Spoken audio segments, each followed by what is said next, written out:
Hi folks, Tom Schlichter here for OutdoorTom.com. Today I had the pleasure of fishing with Sandy Moret, one of the founding fathers of saltwater fly fishing. We're working Florida Bay, hoping to turn the heads on a couple of tarpon. Had our shots, just couldn't hook up.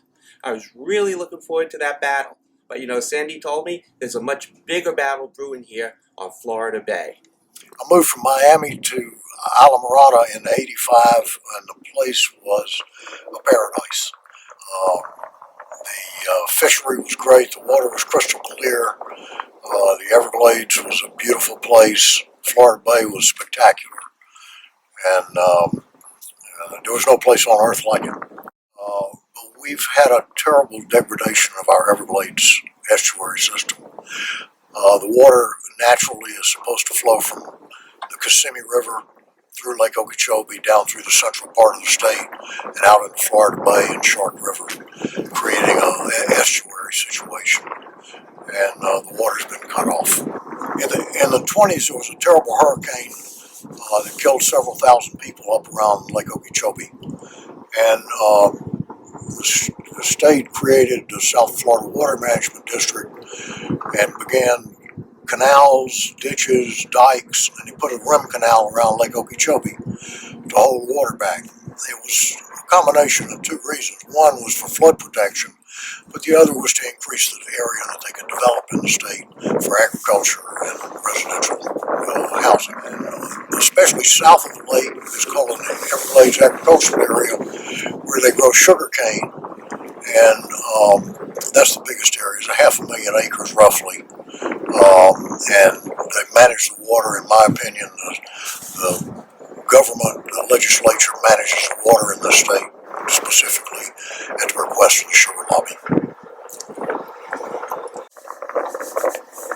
About 3 years ago, 2013, the water in Lake Okeechobee got too high. So naturally, it should flow south into the Everglades.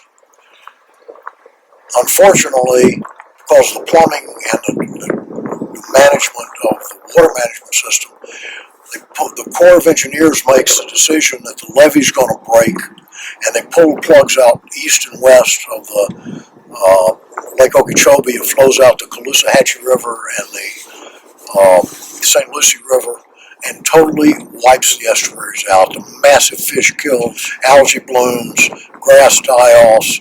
Meanwhile, Florida Bay was starving for water. So it's like any blockage. You have a blockage and you don't put a stent in, something bad's going to happen. We need a stent back in the Everglades. Some people I know have established a pack called Bull Sugar. References bullshit is what they keep putting out. So Bull Sugar is going directly to the voter, and social media is a big game changer in this. So the instant information and intelligence of people today doesn't allow the sugar lobby to continue to put crap out there. I think we've got the greatest tarpon fishery on the planet. We still have for sight fishing for tarpon. It's fantastic. Thousands, tens of thousands of tarpon come through every spring. Lots of them are here all year round. Our snook and red fishing is under a lot of pressure. They've lost a lot of habitat. I'm in hopes that we can move forward on the laws that are in place and have the legislature at least follow the mandate that they've been given by their voters in amendments, and the voice of the people, and get this water flowing back in the Everglades.